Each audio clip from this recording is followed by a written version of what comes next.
Okay, magandang gabi po mga kababayan. Pag-usapan naman po natin ngayon itong mainit na pinagtatalunan, itong tungkol sa problema dyan sa West Philippine Sea. Ito nga po na pangbubuli, panghaharas, yung pagwa-water cannon ng China Coast Guard sa ating mga kababayan, mga sundalo, mga scientists, mga mangingisda. Ngayon, pinag-iisipan po kasi,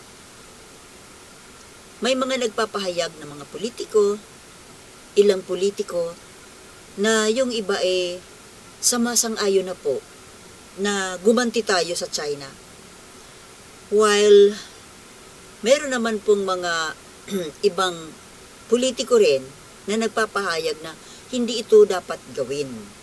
Na okay na daw itong polisiya ni PBBM na mga diplomatic protest lang, pagpaprotesta lang, yung hindi gumagante. Ngayon mga kababayan, kayo ang tatanungin ko, bilang Pilipino, ano po ba para sa inyo? Saan kayo doon? Dapat na ba tayong gumanti sa China? Magpakita ng tapang? Huwag nagpapaapi? O hayaan na lang, anong tawag dito? Status quo? Kung ano yung nangyayari, ito na. Na kapag tayo ay pumupunta dyan sa ating teritoryo, kapag tayo ay nangingisda, naghahatid ng supplies doon sa mga naka-station na mga sundalo, gumagala tayo sa ating sariling teritoryo pero tayo ay hinaharas ng ibang bansa. Tama ba yun, mga kababayan? Sa palagay nyo? Well, nasa sa inyo na kung ano ang saloobin ninyo. Pero ako, ito po yung akin. Para po sa akin, kailangang lumaban. Bakit? Kasi, dahil po sa pagpapabaya natin, dahil sa ginagawa natin na pagsasawalang kibo, daking-daking na lang, tago-tago, kaya po tayo inaabuso. Kasi alam nyo, ano ito silang China, sadista.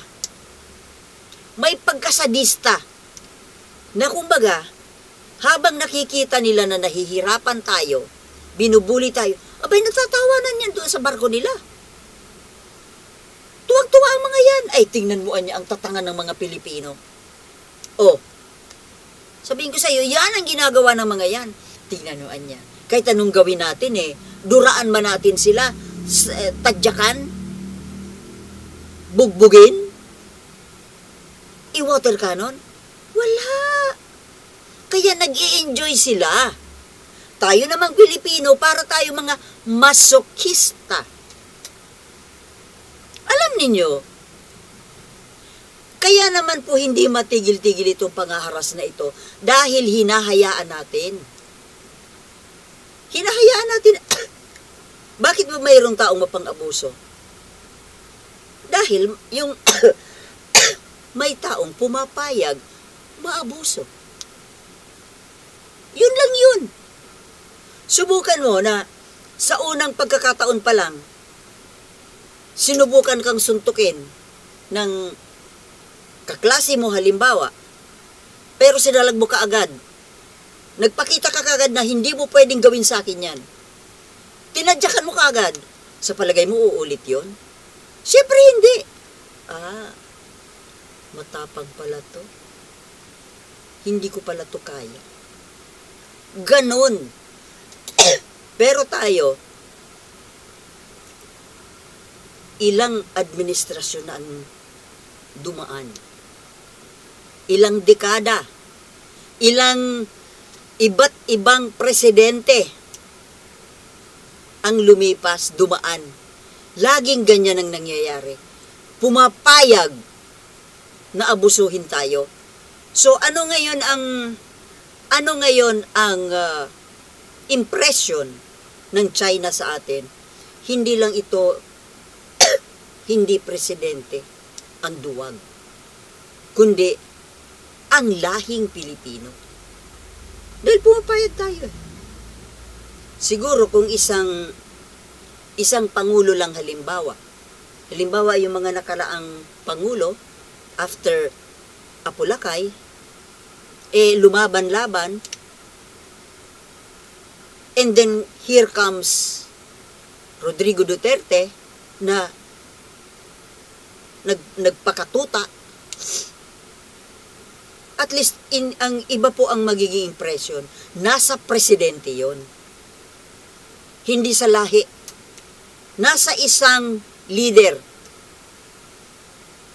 Okay, yung mga nakaraang ibang administrasyon, mga pangulo, kahit papano mayroong mga lumaban, kagaya ni Noynoy Aquino, kahit papano lumaban siya. Pero si Gloria, anong ginawa? Pareho sila ni Duterte. Nagpakatuta. Pero ngayon, pumalit isang bagong pangulo, nagpapakatuta ba? Hindi nagpapakatuta, pero nagpapakaduwag. Nagpapaka-anghel. Alam nyo, sa ganitong klaseng sitwasyon, hindi na pwede yung paanghel-anghel ka lang. Bakit? Tingnan mo yung Vietnam. Mas maliit pang bansa sa atin yan. Mas maliit na tao kaysa sa atin. Pero nagpapatalo ba sila sa harap ng China? No. Lumalaban po sila. Kahit anong lahi, China, Amerika. Imagine Amerika. Hindi sila nagpatinag sa Amerika. Lumaban sila. Talo ang Amerika po. Lumayas na lang ang Amerika dahil hindi nila kayang paluhurin ang Vietnam. Kaya kung malaki po ang respeto ko sa Vietnam, para silang itong Israel, hindi mo mapapaluhod. Biruin mo, China, Amerika, nilabanan nila. Kaya kita mo, inaabuso ba sila ng China? Di ba hindi na? Tinigilan na sila. Yung Malaysia at Indonesia, hindi rin nagpatinag. O ngayon, binubuli ba sila? Di ba hindi? Kasi nga, nagpakita ka ng tapang. Nagpakita ka ng pagliligtas sa iyong sarili. Anong ginawa ng Indonesia? Yung mga naghahara sa kanila, di ba pinasabog nila yung barko ng China? O, ano ginawa ng China? Binalikan ba sila? Di ba hindi? Kasi alam nila na kapag sila ay umulit, ganun pa rin ang mangyayari. Ganun pa rin ang sasapitin nila, bobombahin ang barko nila. Ganun lang yon. Kaya tayo, enjoy na enjoy ang China sa kabubuli sa atin. Dahil tayo, para tayong mga tanga. Pumapayag tayo. Nagagugaguhin. Ginagago tayo, oh. Ginagago tayo. Pero anong ginagawa natin? Lahat na lang. Hindi nga nagpapatuta. Pero pumapayag naman na dura-duraan, tadyak-tadyakan. Yan po ang analogy dyan. Yung water cannon, para kang dinuduraan. Binubunggo ka, para kang binubugbog. Sa totoong buhay, subukan mo na gawin sa iyo yan ng isang ng isang siga-siga. Karaniwan, di ba, lumalaban tayo. Kasi ayaw natin na inaapi tayo. Alam mo kung akong presidente, ang magiging policy ko dyan ay eye for an eye, tooth for a tooth. Hindi na po pwede yung mga padaking-daking, paiwas-iwas, pasigaw-sigaw na lang. Tapos, paprotest-protest. Ano ba yung diplomatic protest na yan? It's just a piece of paper. Katawa-tawa. Oo nga, nagiging sibilisado tayo, nagiging legal tayo, pero yung umaabuso sa atin ay barbaric. Tapos gagamitan mo ng civilized way of response.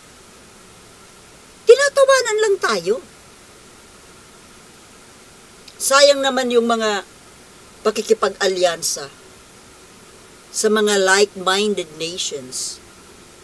Wala naman pala. Sayang lang yung mga balikatan exercises na yan. Walang kwenta. Kasi pagkatapos ng balikatan, ayan, nangharas na naman. Nag-water cannon na naman. Biglang sabihin, hindi sila rumerespeto. Hindi lang sa Pilipino, kundi pati sa Amerika, pati doon sa mga bansa na sumali sa balikatan exercises. Di ba? Wala silang respeto. Kasi kung may respeto sila, isang salita mo lang,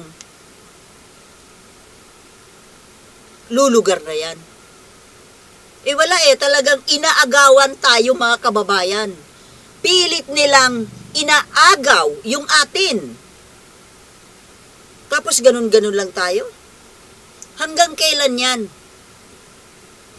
Hanggang kailan tayo mananatiling nagpapaabuso?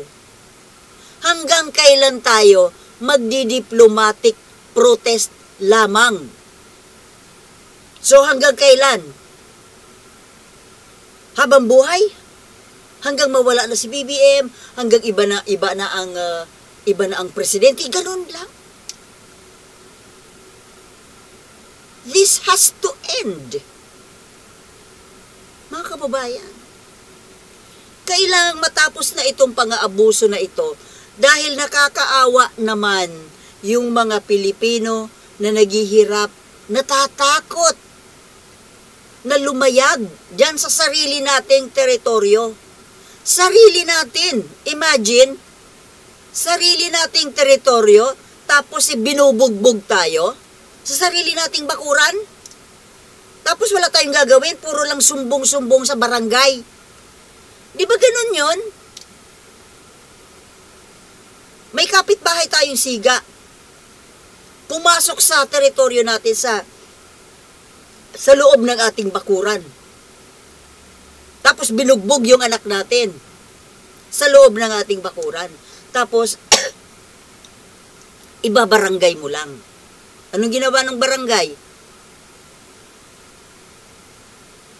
May ginawa ba yung barangay? Takot din si barangay Inulit. Ilang ulit na, paulit-ulit. Puro punta lang sa barangay, sumbong sa barangay, sumbong sa barangay. Ganun at ganun. Ganun po ang ibig sabihin nitong ginagawa sa atin ng China at kung paano tayo magresponde. Pinapasok tayo sa sarili nating bakuran, binubugbog yung mga anak natin, kapatid natin, pero pasumbong-sumbong lang tayo sa barangay na wala namang ginagawa para sa atin. Hindi ba dapat? Dapat nga hindi ako sa hanggang 3, hanggang 2 lang. Unang beses ginawa mo, patatawarin kita. Pero kapag inulit mo, pangalawang beses, ginawa mo ulit, pumasok ka sa bakuran ko, binugbog mo yung anak ko dito sa loob ng bakuran ko, babarilin kita.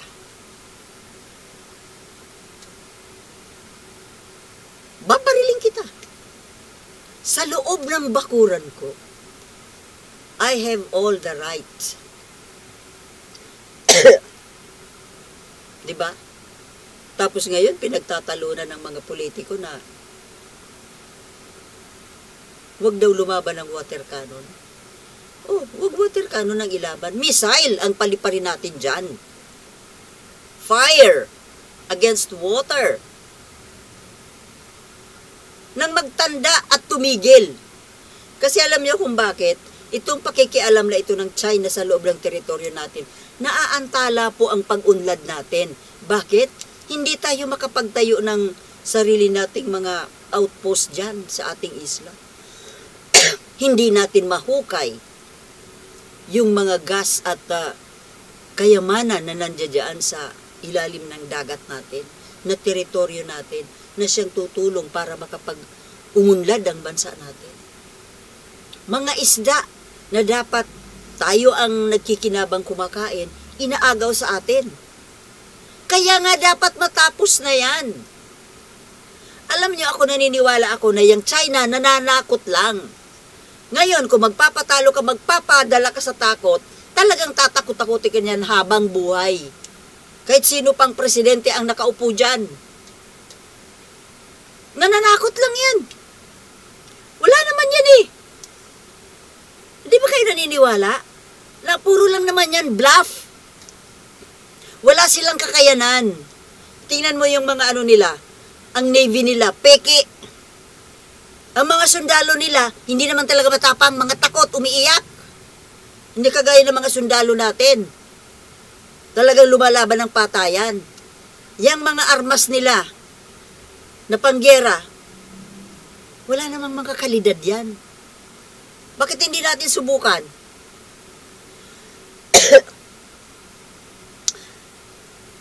Nandito sa atin ng Japan, South Korea, Amerika, UK, China, Australia, India, Israel. Halos lahat ng bansa sa buong mundo ay nasa likod natin. Tapos ito, pumapayag tayo na ganun-ganunin lang tayo ng isang nagsisiga-sigaan lang. Alam mo, siguro kahit Israel lang ang kasurog natin.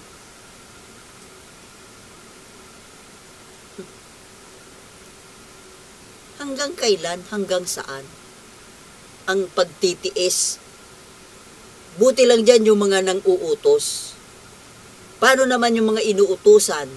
Yung mga lumalayag dyan, naglalayag sa karagatan, na hinaharas nitong mapang-abusong ito. Diba? Kaya ako, para sa akin, kailangan ng bigyan ng leksyon ang China. Lalo pa ngayon, mahirap ang sitwasyon nila sa loob ng kanilang bansa. Marami silang mabibigat na problema. Hindi yan makikipaggera. Ewan ko ba naman sa mga leader natin?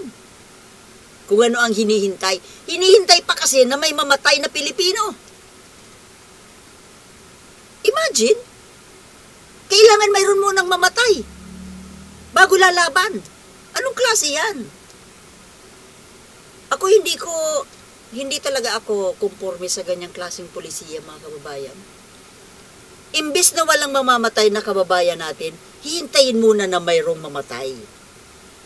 Sa kakalalaban? Bullshit!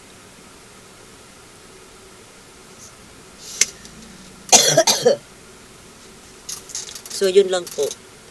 Yun po ang saloobin ko tungkol dito sa China. Ewan ko po sa inyo. Basta para sa akin, mahalin natin ang ating bayan dahil ito lamang po ang nag-iisa nating tahanan. Thank you for watching and I'll see you next time. Peace.